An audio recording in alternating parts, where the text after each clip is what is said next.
तर मंडळी, पुन्हा एकदा आपल्या जगदंब गोट फार्म आधुनिक शेती या यूट्यूब चॅनलवर मित्रांनो आपले सरचे स्वागत आहे पब्लिक. तर पुन्हा एकदा आपण असं नवीन एक भन्नाट व्हिडिओ घेऊन आलेलो मित्रांनो. तर तुम्हाला थंबनेल बघून कळलंच असेल मित्रांनो, आपण आज कोणत्या विषयावर माहिती बघणार आहोत. तर आपल्या चॅनलवर फर्स्ट टाईम आला असाल तर आपल्या चॅनलला सबस्क्राईब आणि व्हिडिओला लाईक करायला विसरू नका मित्रांनो. तर चला मित्रांनो, आपण आता माहिती पाहू मित्रांनो. तर आजचा मुद्दा हा राहील आपला की 5 ते 10 शेळी पालन कशा प्रकारे करावे व कोणी करावे मित्रांनो. तर चला आपण पाहू.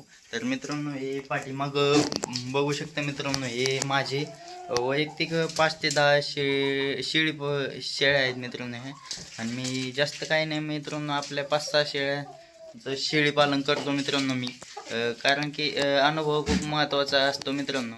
तर मित्रांनो, आजच्या व्हिडिओमध्ये तुम्हाला तर कळतच असेल, तर आपण आज कोणची माहिती बघणार आहोत. तर शेळीपालन हे कशा प्रकारे करावे. तर मित्रांनो, शेळीपालन करण्यासाठी तुम्हाला एक अशा प्रकारे एक गव्हाण बनवणं खूप महत्त्वाचं आहे मित्रांनो. आणि गव्हाण आपण ही बनवलेली आहे. मागच्या व्हिडिओमध्ये आपल्याला कमेंट पण आली की दादा ही गव्हाण तुम्ही किती रुपयाला बनवलेली आहे. तर दादा, आपण ही गव्हाण 3,500 रुपयाला बनवून घेतलेली आहे. आणि सगळं त्यांचं आपण फक्त पेमेंट दिलेलं आहे आणि गव्हाण घेऊन आलेलो आहे.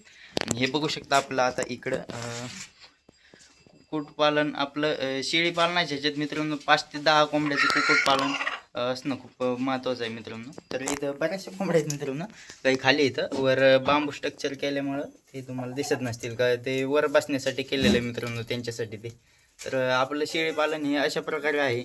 आणि त्यांना गव्हाण एक गरजेचे आहे. आणि एक शेड पण मित्रांनो, आपलं 5 ते 10 शेळी पालनासाठी आपलं शेड पण असणं आपल्याकडं गरजेचं आहे. कारण की पावसात खूप अडचणी येतात मित्रांनो. त्यामुळं आपल्याकडं थोडंफार निवारा असणं खूप गरजेचं आहे पब्लिक.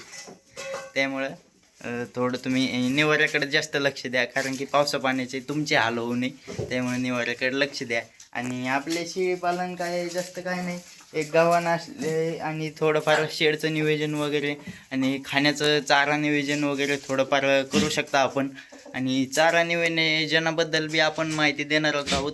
तर 2 मिनटं माझा थोडा हात ताटले मित्रांनो, त्यामुळे जरा थोडं हे करा. आणि चारा नियोजनावर पण आपण व्हिडिओ बनवणार आहोत. तर आपल्याला कमेंट करा की आपल्याला कोणत्या टॉपिकवर व्हिडिओ बनवायचा आहे. आपण त्या टॉपिकवर पण व्हिडिओ बनवत जाऊ. तर हे अशा प्रकारे माझे वैयक्तिक स्वतःचे शेळीपालन आहे. 5 ते 10 शेळ्यांचे, जास्त काही नाही मित्रांनो. तर आपण भविष्यात करणार पण आहोत जास्त शेळ्या, तशी तुम्हाला माहिती आपण देत चलो पब्लिक. तर मंडळी, माझे वैयक्तिक 5 ते 10 शेळ्यांचे शेळीपालन तुम्हाला कसे वाटले ते कमेंटमध्ये नक्कीच कळवा. आणि आपल्या चॅनलवर नवीन असेल तर आपल्या चॅनलला सबस्क्राईब आणि व्हिडिओला लाईक करायला विसरू नका. तर भेटू अशाच एका नवीन भन्नाट व्हिडिओमध्ये. तर धन्यवाद मित्रांनो, बाय बाय.